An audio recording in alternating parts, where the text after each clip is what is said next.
Hello everyone, আমার channel Shanta cooking স্টুডিওতে আমি ফারজানা শান্তা আপনাদের সবাইকে অনেক অনেক অভিনন্দন জানাচ্ছি। আজকে আপনাদের জন্য আমি নিয়ে এসেছি পুরান ঢাকার হাজির বিরিয়ানি।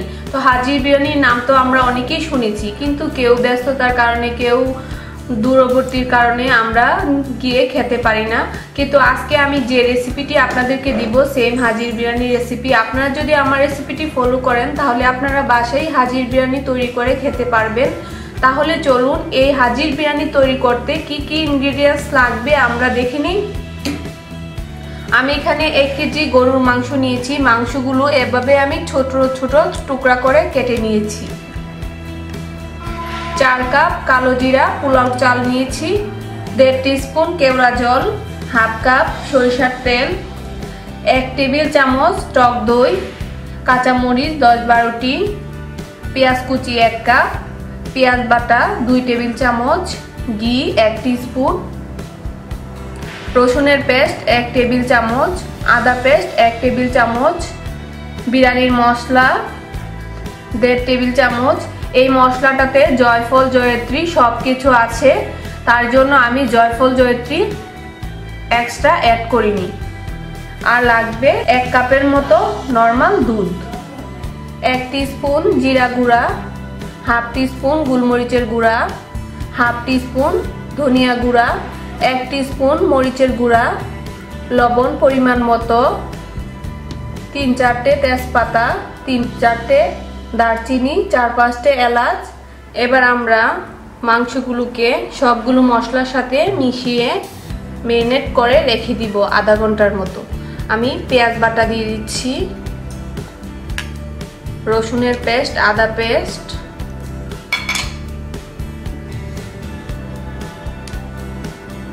টক দই,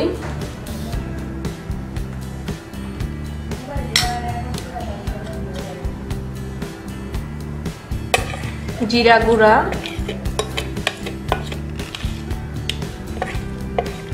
দারচিনি, লং, এলাচি, গোলমরিচের গুঁড়া, ধনিয়া গুঁড়া, মরিচের গুঁড়া, লবণ, তেজপাতাগুলো আমি এভাবে মাছ দিয়ে ছিঁড়ে দিয়ে দিব।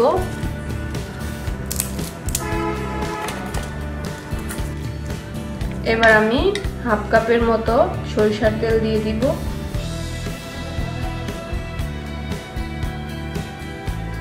এবার আমি সবগুলো একসাথে মিশিয়ে নিব। ফিরে আসছি আধা ঘন্টা পর। এখন আমরা মাংসগুলো আগে রান্না করে নিব। আমি চুলায় একটি পাত্র বসিয়ে নিয়েছি, পাত্রের মধ্যে ম্যারিনেট করা মাংসটা দিয়ে দিচ্ছি। এখন আমি ঢাকনা দিয়ে ঢেকে দিব মাংসটা কষানোর জন্য।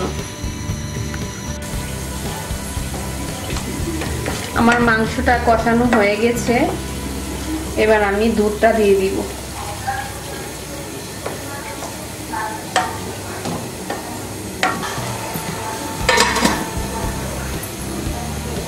আমি এখন কিছু পানি দিয়ে দিচ্ছি।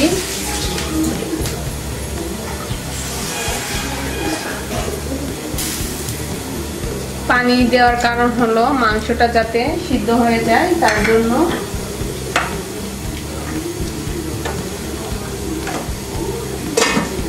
এবার চুলাটি আমি মিডিয়াম করে দিব। আর কয়েকটা কাঁচামরিচ দিয়ে দিব।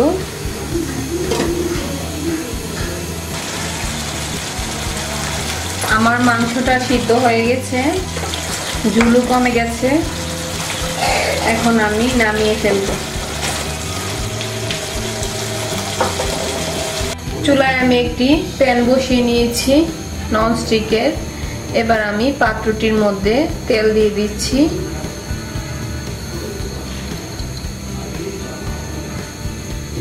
হাফ কাপের চেয়ে কম।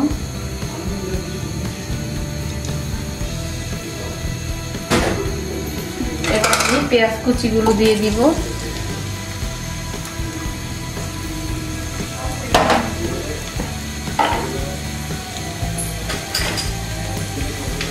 অল্প একটু লবণ দিয়ে দিব যাতে পেঁয়াজগুলো তাড়াতাড়ি বেরেস্তা হয়ে যায়।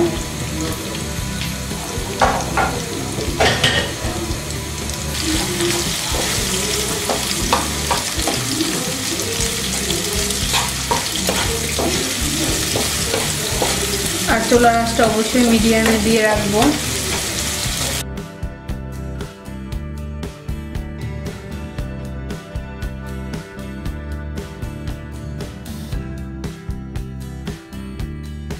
পেঁয়াজটা বেরেস্তা করা হয়ে গেছে, এখন আমি অর্ধেক পেঁয়াজ এখান থেকে তুলে নিব।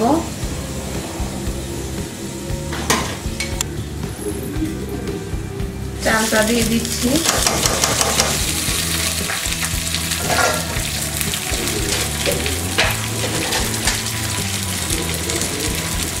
চার পাঁচটা এলাচ,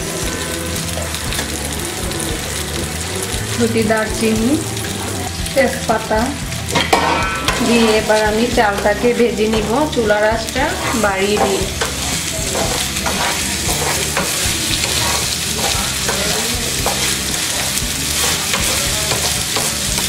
চালটা ভালো করে ভাজতে হবে।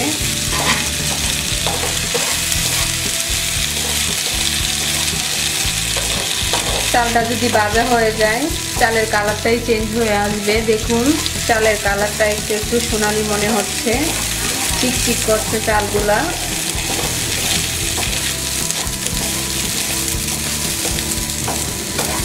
আর যখন চালটা ভাজা হয়ে যাবে তখন এভাবে নাড়া দিলে একটা শনশন শব্দ হবে।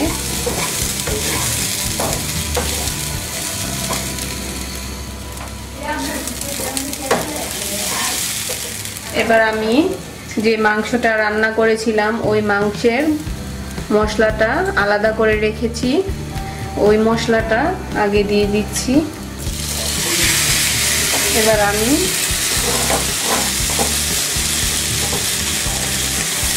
মশলাটা চালের সাথে ভালো করে মিশিয়ে নিচ্ছি। এবার আমি মটরশুঁটিগুলো দিয়ে দিচ্ছি, কিন্তু এগুলো অপশনাল, আপনারা চাইলে দিতে পারেন আবার নাও দিতে পারেন। আমার কাছে মটরশুঁটি বিরিয়ানিতে দিলে, পোলাওয়ে দিলে ভালো লাগে। চালের পরিমাণ আমি 4 কাপ দিয়েছিলাম, এবার পানির পরিমাণ আমি 8 কাপ দিব। পানিটা আমি আগে থেকে ফুটিয়ে রেখেছিলাম, চালের ডাবল হবে পানি।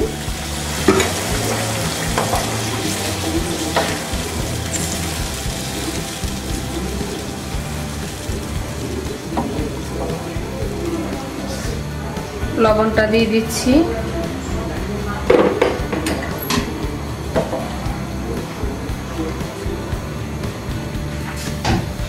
এবার ঢাকনা দিয়ে ঢেকে দিব আর চুলার আঁচটা মিডিয়াম করে দিব।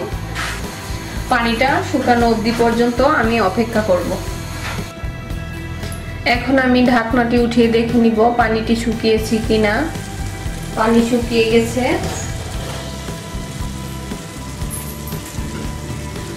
এবার আমি রান্না করা মাংসটা দিয়ে দিব।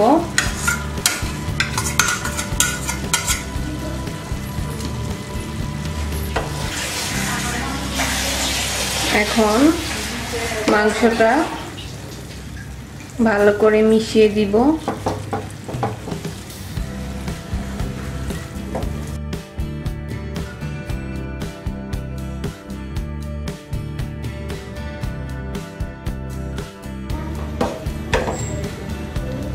এবার আমি ঢাকনা দিয়ে ঢেকে দিব 5-6 মিনিটের জন্য। আর এরকম অবস্থায় আসলে, আমি তো ননস্টিকের পাত্রে রান্না করেছি তার জন্য চুলাটা ঢিম করে দিয়েছি। আর আপনারা যদি ননস্টিকের পাত্রে রান্না না করেন, সিলভারের পাত্রে রান্না করেন বা স্টিলের পাত্রে রান্না করেন, তাহলে আপনারা এরকম পর্যায়ে আসলে নিচে একটি তাওয়া দিয়ে দিবেন, না হলে নিচে পুরা লেগে যাবে। 5 মিনিট হয়ে গেছে। 5 মিনিট পর আমি ফিরে আসছি। এবার আমি কেওড়া জলটা দিয়ে দিচ্ছি। এবার আবার আমি নেড়ে দিব।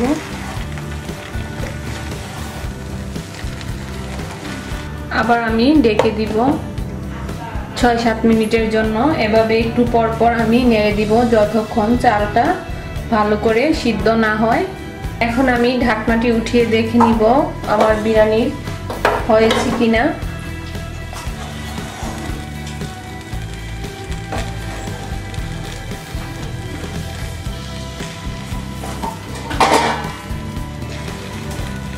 বিরিয়ানি হয়ে গেছে, এখন আমি চুলাটি অফ করে দিব।